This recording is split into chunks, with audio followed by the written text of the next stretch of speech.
Director of the Heritage Foundation's Center for National Defense.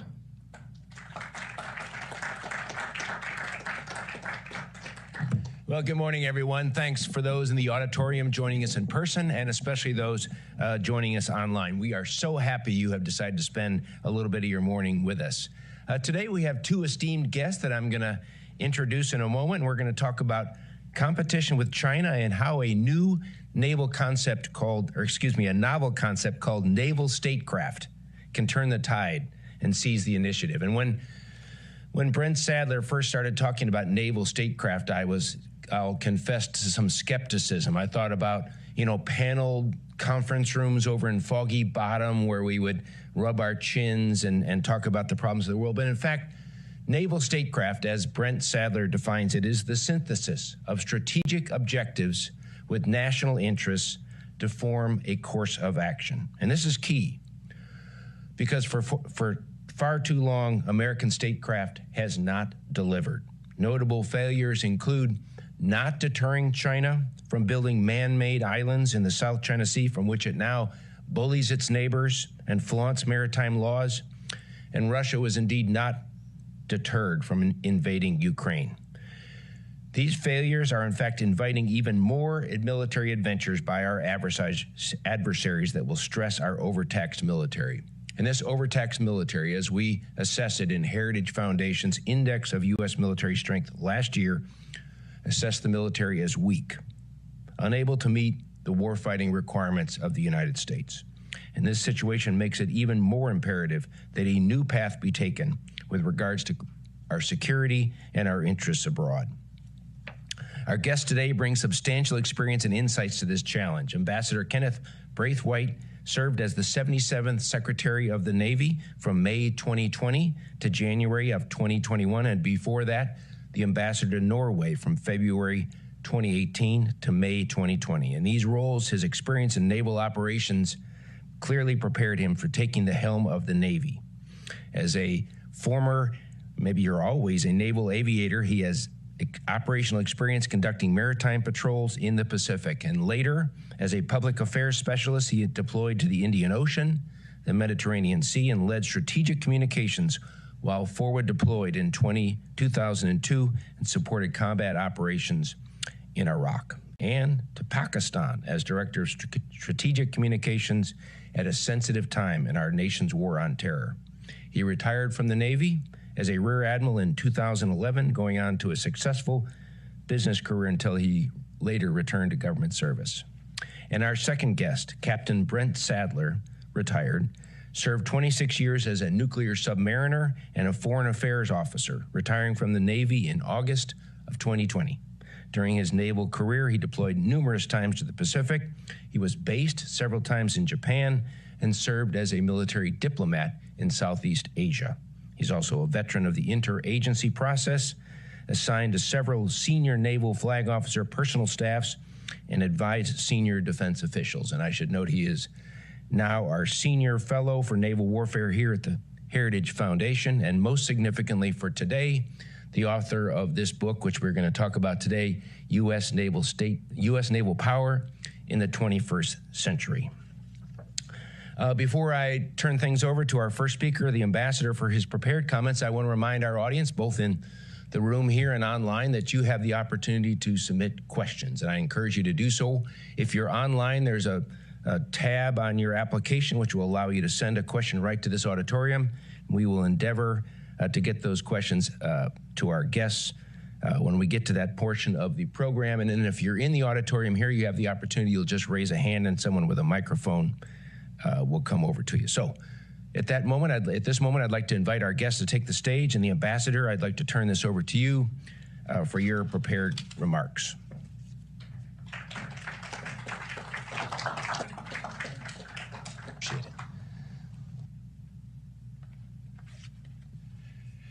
Well, good morning. Good morning. Real pleasure to be back in Washington. I don't live too far from here, so short trip down. Ladies and gentlemen, there is a storm on the horizon. And as a lifelong sailor, we are not prepared for that storm. Our ship is not squared away. and we are not focused on what the threat is. Like it or not, great power competition is firmly on that horizon. And as I've mentioned to many audiences in the last year, not since the War of 1812, and that's pretty obscure. I'm asked often, Ken, why the War of 1812? Not since the War of 1812 has the United States been under the kind of pressures as we are today. In 1812, we were fighting the most powerful nation in the world, Great Britain. They had 100 ships to our 1, and they could have destroyed us if they had focused their full power upon us. But fortunately for us, they were engaged in a greater conflict on the continent of Europe against a guy named Napoleon, and therefore we got a pass. We got a draw, and we were allowed to move on, and not since that time have we been up against a potential adversary that can eliminate our sovereignty until today. Today, we face the potential of having our very freedoms threatened by a nation that is much different and has a different perspective than we do. If we think that we defeated communism when the wall came down in the early 1990s, we are sorely mistaken. I'd like to ask audiences if they know who Xi Jinping's father was. Anybody here? I've got a challenge coin. Anybody tell me who Xi Jinping's father was? Yes.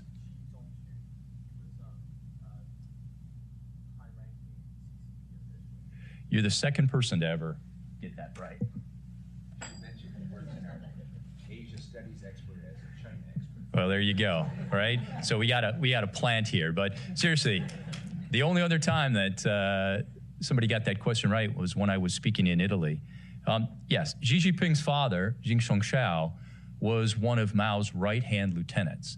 He helped to build the People's Republic of China to what it is today. He set up the sanctuary when the KMT and Chiang Kai-shek pushed Mao back across China in 1947, and then helped him rebuild the Red Army so that Mao came back and defeated Chiang Kai-shek and forced the KMT off of mainland China onto what is, as we know, Taiwan. So I ask you then, how influential is your father to you? My father was very influential to me. So the first wave at Normandy, third landing craft to touch the sand. If you've seen the movie Saving Private Ryan, you saw what my father lived through. Never really talked about it, but his patriotism, his service above self, inspired me in my service to our nation. So I would argue that, yes, your father is very influential. And so we are up against a new China that has a devout Maoist at its helm. China has always been a land-centric nation, at least for the recent past, and has focused on its army. That changed about 10 years ago when I believe Xi Jinping read Alfred Thayer Mahan and the Influence of Sea Power Upon History, which teaches us that every great nation is first and foremost a maritime nation. Because shortly thereafter, China pivoted to the sea and began to build a navy second to none. Today, as we know, they have the largest navy in the world. And there is some debate as to the capability, but as I learned from one of my dear aides, there is a quality in quantity. So why do you build the largest navy in the world? You do so to influence events, not just in your own home waters, but around the world. You do it for force projection. Thankfully, the U.S. has awoken. Took us a little bit of time, but I think we recognize the threat that China poses for what it is today. But this has caused another concern, at least for me. America, our culture, we're very emotional. We like to pivot from one side to the other. We don't necessarily find comfort being in the middle because we're an emotional nation. We're driven by emotional issues, right? So today, we have pushed that pendulum to take on an anti-Chinese approach, which I believe is even more of a threat than China is itself. Because if you set up a potential adversary to be your enemy, as the United States did in 1940 with the Empire of Japan, it's only a matter of time before that adversary becomes your enemy. So we need a balanced approach. We need to understand in this new era of great power competition that China is going to rise. And I would argue that the world is not an apex, it is a plateau where we can figure out how to live, how to exist, and how to flourish together. But you can only do that from a position of strength. We've learned throughout history that it is the strong nations that have the ability to back up what's important to them, for us, our freedoms, with strong defense. And therefore, I believe that that defense resides in our ability to build a capable Navy that can guarantee our interests around the globe. As my hero, the 26th President of the United States, Teddy Roosevelt, once said, a good Navy is not a provocation to war, it is the surest guarantor of peace. Thank you.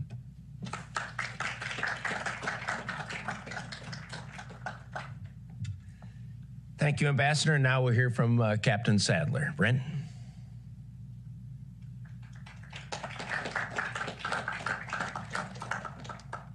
Thank you again, Tom, for once again a very kind introduction, and most importantly to, I guess, friend for several years now and collaborator of many new ideas on the Navy. Thank you again for making the time today to be with us here in Washington, D.C., Ambassador Brathwaite. And your experience as Secretary of the Navy is something that is inspired, and as you'll see in the pages of the book, actually shines through. And one idea I'll just put up in the front, bottom line up front, is there still is a need to get a first fleet, and I think we hopefully will get to some of that in the Q&A. So, as Tom mentioned, my name is Brent Sadler. I'm the Senior Research Fellow here for Naval Warfare and Advanced Technology, but a labor of love that predates many years before I got to Heritage, and what in one small motion or measure is in this book, is this notion called Naval Statecraft. And as the ambassador is mentioning, it's a very complex time in the world's history that we're in right now. And it's not a black and white kind of competition. It actually has shades of gray across which we have to compete that looks like open conflict, but also has opportunities for engagement and opportunities, oftentimes not in a linear fashion. And what do I mean by this? South China Sea will come back again, time and time again in the conversation, and it animates much of what's in the book. And for the book, the trigger for me was an awareness that China is not a partner. It is more than just an adversary. It's something that we have never had to face in our nation's history. It is an economic and an industrial behemoth, and it has a military might behind it to put power behind where its words are. And the communist vision of the world is not compatible with the one in which the West stands for, liberal economic standards of free markets and freedom of navigation. But in 2019, living with a China moving forward in a very gradual and grudging kind of movement to a Western, supposed Western notion, was shattered by the protesters in Hong Kong in 2019. And what had only been kind of really a straw man or a string, a hope that there could be a peaceful resolution to the dispute across the Taiwan Straits became the truth was being told to the lie, and it no longer was possible to have one country, two systems. It has completely been bankrupted. And that reality engendered a need to get the idea out that we have to take the Chinese Communist Party for what it is, an ideology that is anathema to everything the United States and free markets stand for. Now, there is also an urgency to this. This is not something that we have a decade to deal with. Though in the book I talk about building the Navy in about a 10-plus year period, there is no urgency, or in the current administration, the previous administrations, to get to the Navy that we need. And it's going to take several years to do it. the man who most importantly brought this to light, and it still echoes, and I don't think at the time that he thought how much it would echo and reverberate, because there's a lot of intelligence and there's a lot of analysis behind his statements, and that was the so-called Davidson window of 2027, at peak danger this decade, a decisive decade, some will say, but a very dangerous one nonetheless. So there's urgency as the Chinese in Beijing see their moment, their strategic window opening to maximum benefit advantage, and then start to rapidly close as this decade comes to a conclusion. So there's urgency to act. Building navies take time. So that means that today we have to start looking at building up our shipbuilding, our naval capacities, but most importantly in the here and now, we have to start thinking differently about how we employ all our tools of statecraft. And one of those is, of course, the Navy, which is the central part of the book, one that can be moved around the world where our adversaries are weakest or unexpected, and in order to do that, to seize the initiative, to put them on the back foot. I witnessed firsthand this play out in South China Sea and the island building. There was every indication that that was going to unfold, but because we didn't have the tools to actually start to push back, the Chinese were able to take the initiative. This concept, Naval Statecraft in the book, lays out what that construct would be. It requires a change in the organization of the government. It changes a new conceptualization of what statecraft is. It will mean that Maine State and Foggy Bottom's going to have to change their views and how they integrate with the Department of Defense. It's going to require the Department of Defense to start to consider economic statecraft as something that they can influence and something that is a part of their playbook. And right now, we have cylinders of excellence that do not work across, despite how many years, last couple of years, talking about integrated deterrence. So I will end at that for the sake of time and say that, and again, this is Teddy Roosevelt. He gave a somewhat controversial speech at the Naval War College before he went into the White House, and that is the diplomats must be the servants to the military. But the military, at the same time, serves the national interest, which is exercised through the voice of the diplomat. So as we look forward, the part that is most atrophied is not our diplomatic corps, though there certainly needs to be more presence in places like South Pacific, but it's our naval arm, the one that is most visible, and the one that can be moved around where the opportunities, most importantly, the opportunities avail themselves for national interest to be pressed. At the same time, to move where risks start to arise. The war in Ukraine right now also makes it clear that this is not a singular game. The Navy, the nation, needs to be ready for that surprise, that black swan moment. And having a mobile Navy can move from one side of the world to the other much more quickly, and to keep our adversaries on edge, and also understand that if an opportunity that they perceive, that we can close it very quickly. And so I look forward to the questions and the continued discussion and get into the details of the book and get into the details of what this naval statecraft concept is. Most importantly, what it's going to take to build the Navy that we need, the nation needs. So thank you.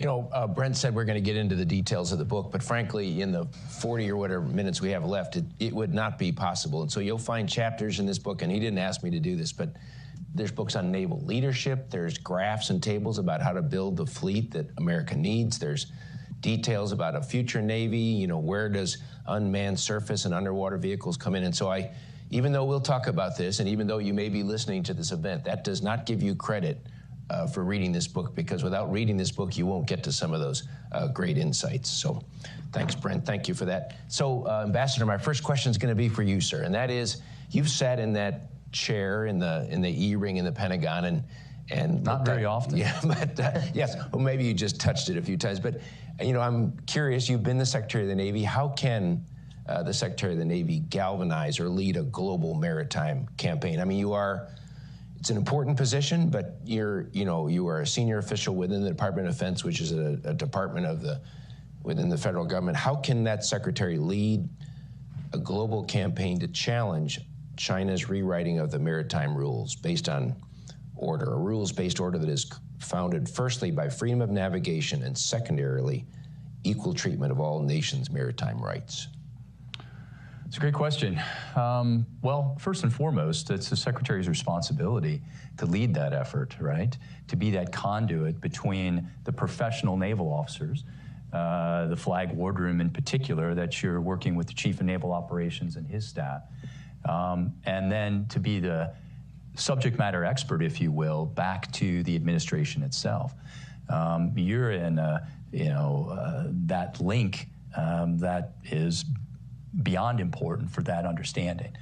My mentor was Secretary John Lehman, who, if you go back and you see how he served in that role, for me, that was kind of the person I wanted to emulate, right? That I wanted to be that conduit between the administration, and thankfully, we were all about building a bigger Navy. Today, I think there are more challenges. I mean, navies are very expensive to build. They're very expensive to operate, and they are very expensive to maintain. But it comes back to your beliefs, and I'm sure I haven't had the pleasure to read this book yet, Brent, but I will. It's probably encapsulated in here. There is no force within the Department of Defense that has the ability to provide that deterrent edge. And that's what the importance of the Navy is. I had the good fortune to serve as the ambassador to Norway, and George Marshall came there, an Army general, of course, to receive the Nobel Peace Prize for his service as Secretary of State. It was the first time that a military officer had ever received a Peace Prize. And there was a lot of controversy back in 1952 over that. But at the end of his remarks, which I would tell you they're fantastic, he was asked by an often posted reporter, that's the equivalent to the New York Times, you talked a lot about the potential for nuclear war. I mean, how does the United States ensure that we're victorious if there is a World War III? Well, the general had served in World War I alongside General Pershing. He was the Chief of Staff of the Army during the Second World War, and the Secretary of Defense after that. He had some knowledge, right? And his comments were, well, the only way that we can guarantee victory is to ensure that we never fight that war. And the only way we do that is through deterrence, and the only deterrence that will be able to do that is a strong Navy. Yeah, thank you. Thank you for that. Brent, next question's to you, sir. And so in your book, you argue for a national maritime strategy to bolster the nation's naval shipbuilding and to better able to sustain crisis or conflict with China. And so is that just about building a bigger Navy, or what else is involved in this national maritime strategy? Thanks, Tom. One of the first things that when you start digging into why we're not able to build naval ships as fast or on time or on budget, if you set aside like the money and the budgeting part of it, there's a capacity problem there. And the capacity problem is shipyard workers. It's also the ports themselves, like graving docks and dry docks. And then you start to look at it and say, well, if the naval shipbuilders are having a problem recruiting people and finding capacity and expanding it, why don't they just go to the commercial sector? And what you find out by that is that's empty. That's also tapped out. They've been building ships and servicing a market that's more domestically focused. And that domestically focused market doesn't suit well to building ships that can sustain a Navy over there, forward deployed. Nor can it ensure that you've got a large group of people, young people coming into the maritime sector and working, blowing into the commercial shipbuilding and maintenance, and then moving over into the naval shipbuilding. And so the National Maritime Strategy, the reason that's needed is you need to get the Maritime Administration invigorated and energized to go back to their core principles and reason for being, and that is making sure the nation has the maritime sea lift, the shipping, and the shipping sector that in a time of war can support the nation in a wartime economy as well as support military operations. This has only devolved down into things like SRF, reserve fleets that can support a military operation like a Desert Storm, which, by the way, in the early 90s, we were inadequate to support that in the outset. It's so much more than that when you're dealing with the China threat. You have to be able to sustain a wartime economy, moving material to support your industries here in the United States, moving fuel and energy to the fleet forward, as well as munitions. So this is the type of shipbuilding the nation hasn't really had since the 80s. And so a national maritime strategy will galvanize maritime administration, which has been absent largely from this. Their mandate is kind of moved the Department of the Navy to galvanize as an advocate for commercial shipbuilding as that it serves national defense. Those two things, those two are the big moving pieces that just haven't come together. Yeah. And so that National Maritime Strategy hopefully will bring that together, energize a lot of people to see that this is a future sector that's got a lot of lucrative opportunities, new jobs, new technologies like the unmanned systems, that people will really want to be a part of something new. And that's another piece that's often missed. If you're not going to attract people to something that's a tough work environment where it's really doing things from like the 1970s and 1980s, you want people want to join something that's cutting edge, that is also going to be very, very important for the nation's well-being. And so, I'm an Army guy, so I'm at a disadvantage on this stage here. So the Maritime Administration is in the Department of Transportation. Okay, how about that, huh? And so this is where you get to this idea that it can't just be the Pentagon's problem, this National Maritime Strategy, right? Yes. Yeah. Okay, good. Ambassador, this question for you. When you were the Secretary of the Navy, you advocated to establish a first fleet. And as many of you probably know, the Navy organizes itself for warfighting in terms of fleets. What led you to this conclusion that we need a first fleet? Well, there's been a lot of discussion about how organizations are created, and then, how you operate those organizations. Every time I've ever come into any enterprise, I've looked to see if it's running as efficiently, as effectively as it can.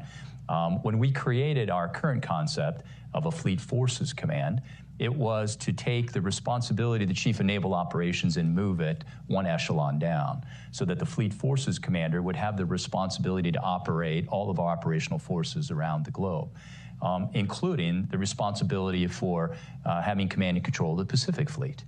Well, that caused some consternation within the Department of the Navy for many years. And so they came to an understanding where they would coexist and continue to function separately.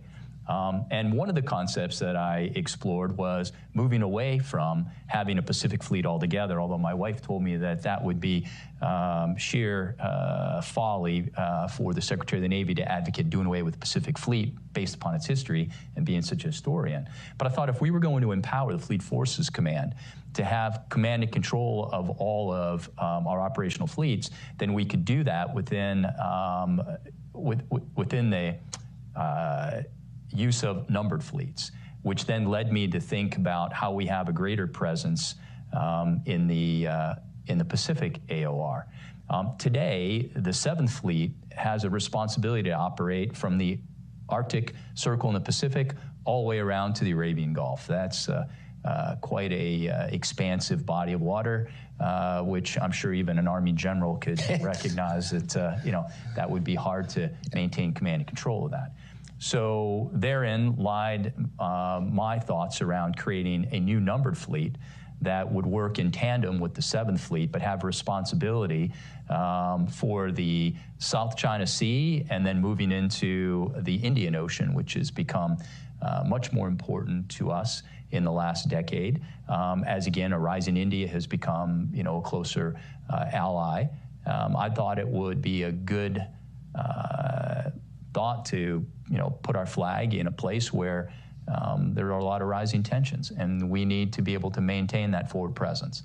So I'm still an advocate for a first fleet, which we disestablished in 1973, and I'm hoping that we can reestablish it. Because I'm tired of jokes. Everybody asks me, we have a 2nd Fleet, 3rd Fleet, 4th Fleet, 5th Fleet, 6th Fleet, and a 7th Fleet.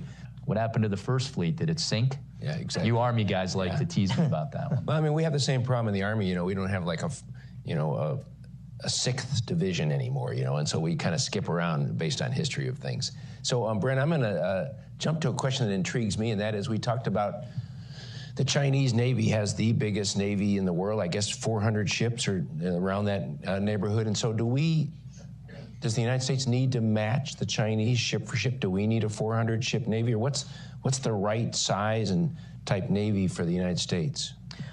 So there's a lot in that question to hit on, and so the short answer is even if we wanted to, we're not going to be able to get there in the time for this decade, which means we have to play differently. We have to think smarter, which is the Naval Statecraft concept.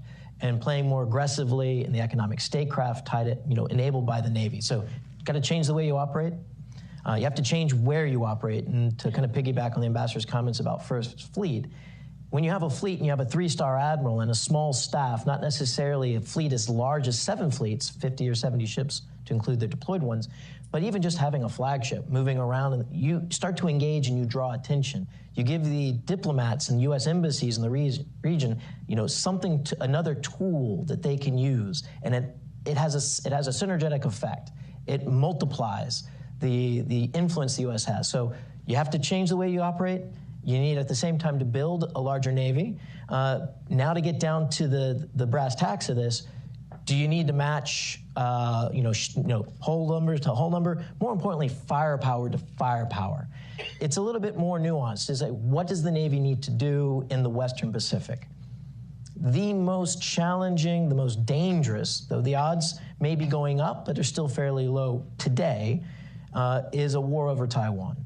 That is a conflict that will see the U.S. in full-on major warfare.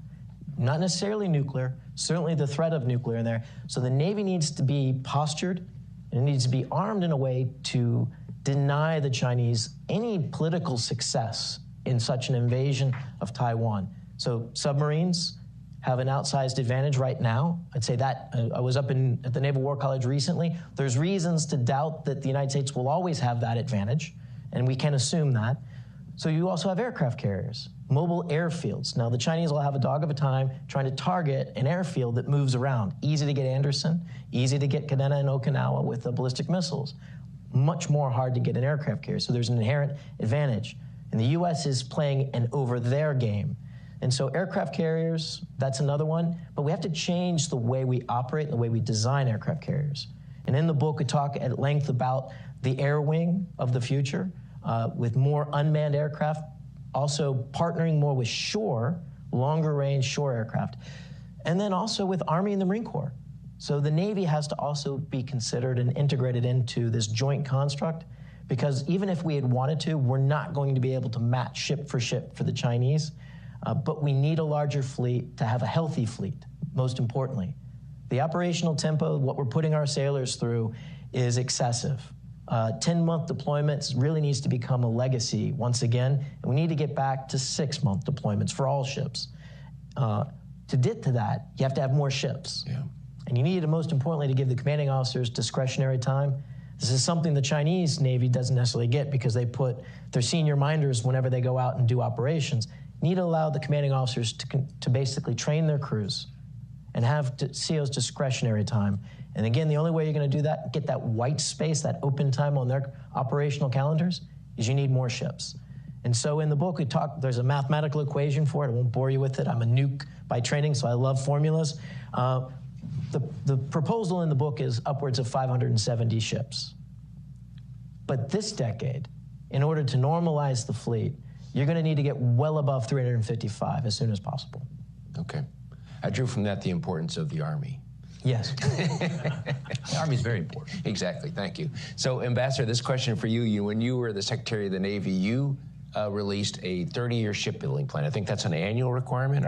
Yeah. And they're always accompanied by controversy. The most recent one came out a month or two ago, and they've taken to this new thing of providing 3 options. There's like the 3 bears kind of thing, a cold, a warm, and a hot. Can you talk about the hardest part for you when you were leading the Navy about determining the best optimal fleet size and the composition of it? And were you getting any kind of outside influence from anybody, either your uniformed staff or the political side of the house, to have that 30-year shipbuilding plan come out a certain way? Yeah, so that's a great question. One of the things I think a lot of secretaries struggle with, and thankfully I had a great mentor in John Lehman, going in, is the balance between those who have spent their careers in uniform, as you did, leading your service, and all of a sudden a Secretary of the Navy being parachuted in, right? Yeah. That may or may not have that background. And thankfully, a lot of our secretaries, like our current secretary, has background as a naval officer. I was the first ever former flag officer to be a confirmed Secretary of the Navy. But what I took from what John and others had kind of encouraged me on was the balance between the secretary and the CNO, right, and their respective staffs. And understanding that in that would determine how well the machine would operate. So the 30-year shipbuilding plan for us was one that, you know, in the SecNav's office, we were taking some rudder steer from above because Secretary Esper was very interested in that, right, because he would have to own it. But also, you know, those that had dedicated their career, you know, in uniform and were the subject matter experts. You know, it's very sexy to build a lot of surface combatants, right?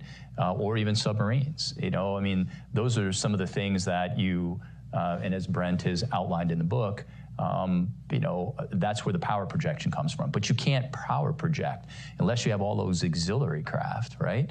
And then, of course, for the Secretary of the Navy, you're also the Secretary of the Marine Corps. Yeah. So you have the whole amphibious piece, which becomes very important in General Berger's vision of taking the Marine Corps back to sea and making it a real amphibious force, a sea soldier. Which I'm a huge advocate, continue to be, because that's the differential between, you know, the Army and the Marine Corps, right, is being able to fight and power project from sea to shore. So taking all that in and then kind of being the ringmaster, if you will, of what's the right size, what are the right number of ships. Brett's right, we won't be able to get to where we need to as quickly as we'd like. Why? Because you know, our military-industrial base has just shrunk in the last 25 years to a point that we can't keep pace. I think the last figure I saw is for every ship we build, the Chinese build 7. Yeah. And their largest shipyard is more capable of building more ships faster than all of our shipyards combined. And that's very problematic. So going back to what Brent said, we got to think outside the box. We've got to come up with a different way to be able to build combatants that would allow us to get out of, that's the way it's always been done. I'm a huge advocate for the new frigate, and very important in the fleet mix in the future. But Brent touched on this, and he talks about it in his book about the autonomous capabilities. I've been spending a lot of time since I left office in this space because that's where the real potential is for the United States Navy to keep up with the growing challenge from the PLAN. Yeah, great, thank you. So let's go to our audience. I've got more questions, but I'm interested in what's all's on your minds. Let's go to our. I'm great. Thank you so much. We have a question right up here, up front, right, this lady here, and then we'll go to our online. You got some stuff there? Okay, good. So, Captain Sadler, I really appreciated your discussion because it brought together a lot of things for me. I was having a nice talk yesterday with a colleague about the sort of somewhat insidious nature of economic A2AD, that we pay attention to this more kinetic format within the military, but that there may be blockages that we aren't even particularly paying attention to. And when you talked about economic statecraft, I was really thinking about, you know, how does that play out? Yeah. And so Rear Admiral Rommel Ong, formerly of the Philippine Navy, had said yesterday, he was talking about Reed Bank and its importance in the Philippines because of the Malampaya gas field running out to their economic sovereignty. But someone had commented that the problem is that the oil and gas industry is not going to take on the risk that it would take. And so with our current posture of seeing the Philippines as a potential staging ground for a Taiwan scenario and as our sort of reason for being there in the first place as our very important treaty ally, is part of what you're thinking about with this naval statecraft, keeping our ally and our Philippine ally in particular whole? Absolutely. So the United States is a big country, so it has the luxury of having cylinders of excellence. National security being a separate group, independent from the diplomats, separated from the economic. But middle-sized countries and smaller countries, they don't have the luxury, they don't have the capacity to view things independently like that. And then they also have to graft over the politics. No surprise to a democracy like the United States that also is the glue that binds those things together.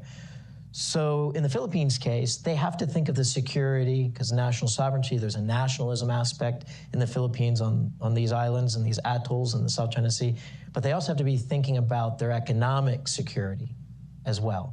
And so they'll glom the two together, and then they'll approach the Department of Defense, and the Department of Defense doesn't know how to deal with that economic piece. So that's at the core, and I witnessed this time and time again, going back to being a flag lieutenant in 7th Fleet in 99 to 2000, again in the Philippines, that we have to be more attuned to the fact that our partners, and really this is a competition over partners across the world. It's not just a fight of missiles against missiles and ships, it's also day to day. And so those partners, we need to be able to provide a much better cost proposition to them. Because if all we do is provide a military presence and no economic benefit, then we lose to the Chinese every time. But if we provide an economic, maybe not equal to what the Chinese are willing to write blank checks for, but an economic pathway ahead for maximal economic development, maximal for the population, we're more likely to seize that high ground and have those partners closer to us and our way of viewing open markets and free trade. Yeah, and said another way, if it's a tie between us and China, people are going to take us because they prefer, U.S. values and things like that. So we at least have to get ourselves in the competitive space. That's right. Solomon Islands is a cautionary tale on that, because the Chinese are willing to, if you only need to get a few decision makers in your pocket, that's an easy check to write, and they do. And so we have to make a much more compelling case more broadly to our partner countries. We need to be able to put that message out in a very explicit way. The Philippines is doing this right now when they put reporters on their ships when they go out and they're being harassed by the Chinese Coast Guard and the Maritime Militia. So that's got to get out there, and then the people will speak up. I witnessed this again back in Kuala Lumpur as a defense attaché, when the news started to spread of what was actually happening in Hambantota, and the refinancing, that the Sri Lankans were going to lose their sovereignty over this piece of land and this port. The Malaysians got upset. A lot of people in the region got upset, and they started to re-look and to reassess their own engagement, economic engagement with the Chinese. So don't underestimate the fact that the town's going to talk. You don't have to always be the one speaking. The American diplomats sometimes being a little quiet and letting the audience talk amongst themselves, the audience being your partner countries, will come to a conclusion that in their best interest, the United States is the best choice. Yep, good. Let's go to our online audience. Wilson, what kind of question do you have for us? Sure. So first from the online audience. In the context of competition with China, what are the most pressing capability gaps that the U.S. Navy faces and has to correct? Good. Do you want to take that first, Ambassador? Well, again, size matters, right? There is a quality and quantity. And it's interesting what the Chinese Navy has focused on. It's predominantly building large capital ships. It's building aircraft carriers. I like to think, and again, I haven't read Brent's book, I'm looking forward to it, but we can't think like we've historically thought. An aircraft carrier, although if Admiral Aquilino, my Academy classmates, listening to me, a career aviator and the Indo-PACOM commander, I think that the day for an aircraft carrier has kind of gone over the horizon. It is a unbelievable, capable vessel from which you can power project, but it is not the be-all and end-all to the Navy as we think it has or is or has been. It's kind of like when we woke up on the morning of December 8th and realized that the battleship was now no longer king of the fleet. I think that day is coming for the aircraft carriers. So we have to think in a new manner of how we still take aircraft to sea, which are going to be important, but how we mitigate some of the risk of putting all of those resources aboard one flight deck. Meanwhile, the Chinese are building aircraft carriers, right? Yeah. So why? So I would say it is, as Brent was just answering your great question, it's influence, it's power projection. And it is the ability to put an aircraft carrier strike group, in the littoral waters of a second or third tier nation, and having that ability to influence events ashore. That's where China is. So I think we need to look at ways to parry that. We need to go to some of their weak spots where they haven't necessarily made the kind of investments. For me, that would be a larger submarine force. We are the best in the world, our submarines. So that's where I would focus. Great. Brent? I would just add that we're in an and situation. I mean, you need higher budgets and you need more political attention. You need more aircraft carriers and you need more submarines. It's unfortunate because of the situation that we're facing with this massive militarization and buildup on the part of the Chinese, and the fact that we've got a lot more problems now. They're all popping their heads up. You've got the North Koreans. They have a ballistic submarine now, potentially a nuclear-capable submarine-launched ballistic missile. So now you've got another mission that you have to maintain presence there. You've got a Chinese Navy we've talked about. Russia's Navy has not been really seriously touched by this war in Ukraine. So it's all over the place as well. Not in the numbers, not in the capacities as the Chinese, but they're there. And the Iranians have been running proxy wars for years now. And that may actually heat up again in the near future. So there's so many challenges that make it that you have to have a larger Navy, that you have to have an and. You need destroyers and submarines and. But the most pressing gap, when you look at where the requirements are and the type of operations that the Navy would have to sustain at sea, forward, under threat, it's your smaller ships. It's the frigate. It's your auxiliaries, your oilers and your submarine tenders, especially with the AUKUS deal with the Australians. These are things that, again, don't get the attention. They're not the pointy end of the spear, so to speak, but they're what actually gets the spear to target. Amen. And that's probably the most urgent for additional and attention, not or. And don't forget amphibs. Yes. Yeah, we're going to talk about amphibs in Congress this year, I've heard. Yes, sir, up in the front here, please. Keep going with Mike. Passing it down. Good job.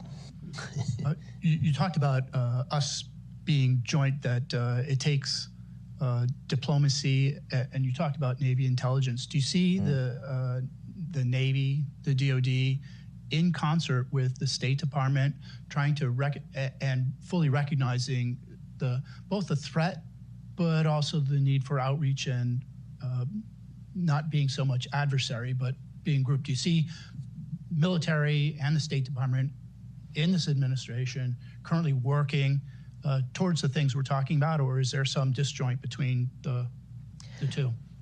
I can take this first, but again, I think it animates the ambassador's point on the First Fleet. What I witnessed, both when I was in Indo-PACOM, 7th Fleet, and then also in Kuala Lumpur, is an organizational structure that's not adequate to the world that we're in right now. So no matter how much awareness, you get these examples of success, but it's driven by personalities, where force of personality, and if they're in the right place, they can drive an interagency effort, the State Department, the intelligence community, and the military, and the commerce in some occasions, working all together towards a singular goal. And an example of this, it's in the book, and I come back to it often, is the West Kapala incident. I was already on the way out of government when this started to unfold in the spring of 2020. The good, juicy part starts as I was retired and I was here at Heritage. So I don't have all the access to what was going on, but I talked with General Stilwell, who was at State Department at the time. And I had him here. He was one of the first speakers that I actually brought into Heritage. This West Kapala incident was a textbook case of applying back a maritime presence backed by very clearly articulated diplomacy and economic focus, economic statecraft. Now, the West Kapala was a survey ship chartered by Malaysia, surveying for oil exploration. It's extremely important for the economy and the budget for the Malaysian government. We normally wouldn't comment on that. 7th Fleet did. It said, we are in the South China Sea to enable our partners in their pursuit of their rights and their economic exclusion or their waters. And that galvanized the region. Then you had the Secretary of State, months later, as this is still unfolding in July, say that China's claims in the South China Sea are wholly illegal. Now, the sequencing's important, but it was by luck. And that's because there wasn't an organizing principle, there wasn't a structure that encouraged that. The other thing, and back to the numbered fleets, is if you've got a numbered fleet that's more regionally focused, now you've got a place that the embassies can call up, or the fleet can actually engage on a more routine basis to identify opportunities to push back. Too often we are reactive. So I hope that gets to the answer to the question. Ambassador, anything you want to add to that? No, I think Brent kind of summed it up pretty well. I would say that one of the pillars for us when I was still in uniform, was looking at the Navy as a global force for good, right? Because when you think about the opportunities that arise from natural disasters, the Navy is perfectly positioned to be able to be there very quickly. Not only our carriers, but also our hospital ships. And so looking at that and having that as an element of statecraft, I think is important as well, which again, when we begin to look at the competition between which types of ships we need to build, well, we need a new hospital ship. And again, there's an element in that to how does that compete against, building 2 frigates. It goes back to what Brent said, right? We need and, right? And we don't have the resources. I used to say it's like sitting around your kitchen table and determining how you're going to spend your family budget. Well, we want to do this, we want to do that, and you only have so many resources. Same story. Yep, good, thank you. So let's go back to our online audience. Wilson? So, Captain Sadler, one of our online viewers from the Embassy of Japan asks if you could repeat your definition of naval statecraft and give some examples of what we can be doing in the Pacific. So the simplest definition of naval statecraft is the synthesis of forceful diplomacy, proactive diplomacy, that is supporting a naval and enabling a forward naval presence, a presence that is over there, is engaged, and also tightly tied to the economic centers of the target partner country or the region.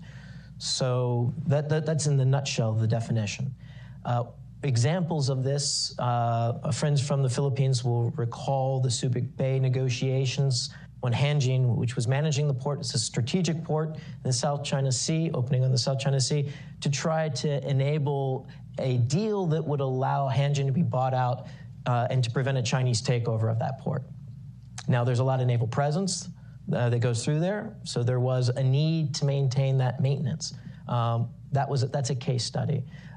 Equatorial Guinea, the Chinese tried to get a base there. It came out a little over a year ago that they were trying to do this.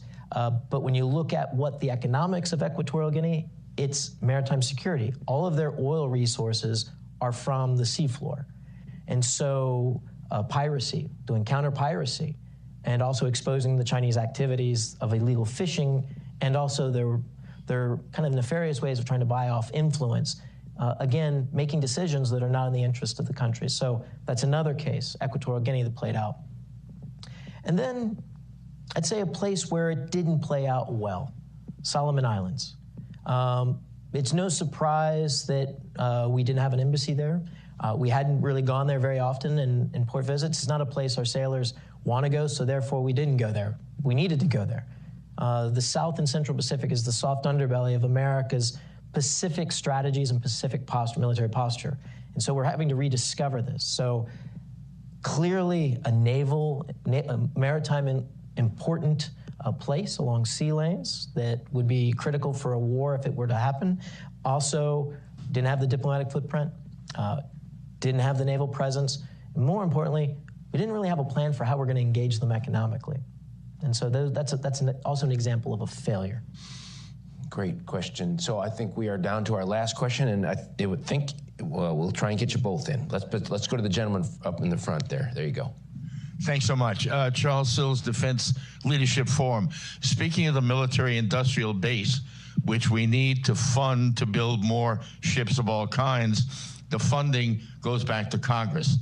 And Congress is dependent in great measure over the longer run on public opinion, public affairs. So this is just a thought, but when you're talking about getting the public behind national strategies that we need to accomplish, the present slogan, if you will, SIOP, Shipyard Infrastructure Optimization Program, is not exactly a catchphrase. So just a thought. We've instituted, the administration has instituted the CHIPS Act because of our supply chain vulnerabilities. What about a SHIPS Act? Just a thought. There you go. And I will. I'm not going to toot Brent's horn, but Brent has written an entire paper on what he calls the Naval Act of 2023. And so if you go online and look for Naval Act, you'll find a paper by Brent talking about why we need a very specific, focused piece of legislation. I will mention, one of your things that you got me going is we don't communicate. I don't sense the federal government really communicating with the American people on these topics. And the reason that comes to my mind, in this auditorium a month or two ago, we had an event about President Reagan's Star Wars initiative, Strategic Defense Initiative. And as part of the start of that, we played a 3 or 4 minute clip of President Reagan from the Oval Office talking about this challenge we had of not being able to even stop any incoming nuclear weapons. And for 30 minutes, President Reagan made a very, very articulate case about why we needed to do different things for missile defense. And I cannot recall in recent times any president making a case from the Oval Office or anywhere on an aspect of national security. And I think that's part of the reason we're in the state we are now. So let's go for you, if we can make it quick, because I'm trying to get this in 2 minutes, sir. Thank you very much. Thank you for a fantastic discussion. I'm so glad you brought up the West Capella, and I'm so glad Dr. Wilhelm brought up Admiral Ong and his excellent writings. Admiral Ong's article for the Maritime He will be joining you both in the Maritime Counterinsurgency Project in the next couple of months over the Naval Institute proceedings. I wanted to come back to an issue in terms of, as you've discussed, Naval Statecraft and this competition phase campaigning. I wanted to pull on a thread that you've talked and written about it in the past, about how that can, there's too often a lot of people in this town, they love to present false choices that, it's either that competition phase campaigning and naval statecraft, maritime counterinsurgency type of thing in the South China Sea, or preparation for a high-end war over Taiwan. Could you talk a little bit more about the nexus and between those two potentially competing imperatives and how that competition phase posture can support preparations for and deterrence of a high-end war? Thanks, Hunter. Good to see you. And again, Leslie, also good to see you here as well today. This type of thinking, this or thinking, where we will only prepare for the phase 3 or the war fight, the high-end war fight, and all this other peacetime stuff, we'll just make do with what we can. It's got us to this situation where we're losing access to ports, we're losing economic entry to markets increasingly as the Chinese move in, and they leverage every tool. So that's one thing on this. And you have to do both. And that's what the naval statecraft idea is, because we're in the situation where you can't build a Navy to do the warfight, to have all the deterrence, the massive, so you have to do things differently. But at the same time, you have to compete in the day-to-day, because the Chinese don't want to fight. War is an inherently risky endeavor, and the Chinese Communist Party is risk adverse. They're, largely as an engineer, I kind of understand their mentality. Move very gradually, set conditions, test, make sure your assumptions of your adversary are true, understand how they react, and then take it to the next level. And they do this time and time again. So we have to build a military that's more attuned to the day-to-day. The structures are a part of that, which for whatever reason, politically, or that's just the way we did it last year, we're gonna do it again the same way. We gotta break out of that bureaucratic inertia. And that's probably the biggest adversary, more than money, on doing things differently. Yeah. But we do need to have that capacity at the end of the day, because if we don't, we'll relive the British mistakes of the late 30s in building a bomber force without bombs. And the Nazis then called the bluff, and there was nothing there. It's not a hollow force, it's a hollow deterrence. All right. Ambassador, last word on this? Well, I think Brett's done a great job of raising the issue of why a Navy is important. It's important to our security. It's important to our freedoms. It's important to our allies. And we need to have this dialogue. We need to have this discussion, and we need to figure out how we move it into, as the general said, a more public space, so that the average American can then speak to their congressman about the importance of building a bigger Navy. So, great. Bravo Zulu. Thank you very much. Yeah. So please join me in thanking our guests.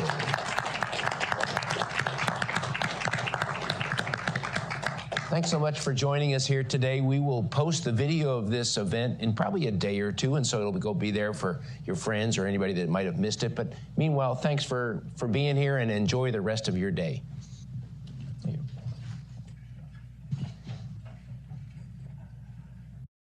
A Russian man claiming to hold top-level secrets about Russian advanced bombers has just turned up at the U.S. southern border, seeking asylum. The man claims to have been an engineer at a production facility over in the city of Kazan, and he says that he possesses top-secret information about the White Swan Tu-160, which is the most advanced bomber in the Russian arsenal. U.S. border officials, they interviewed the man, and they determined that his story was in fact credible, and eventually passed him off to the FBI, who are still in the process of interrogating him right now. However, analysts have pointed out that the fact that the story was even leaked to the public is an indication that perhaps the American government is encouraging other Russians who also hold top-level secrets to also escape to America. And if you thought that was interesting, well then you should click on that button below this video and check out Epic TV, one of the best no-censorship video platforms on the internet.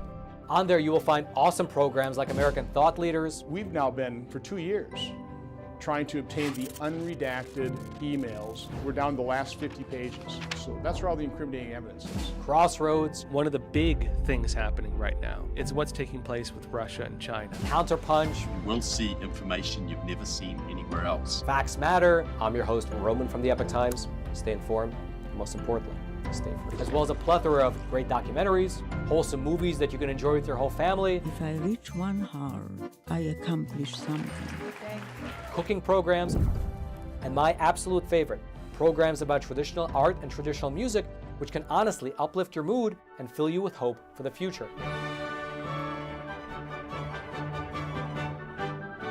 And the best thing about Epic TV, at least in my opinion, is that there's no corporate backing and there's no allegiance to some anti-American agenda. How dare you come to this peaceful community and try to scam these people? What the hell are you talking about? But rather, it's just good, honest, wholesome content that's based in truth and tradition. I saw him. It was incredible. Something that you can actually sit down with your whole family and enjoy, knowing that some ideology is not about to be pushed upon you. And who's fighting it? We're fighting it here at Epoch Times, and we need to keep bringing you the news. And so again, if you'd like to check out Epic TV, just click on that button below this video. You and your family will absolutely love it.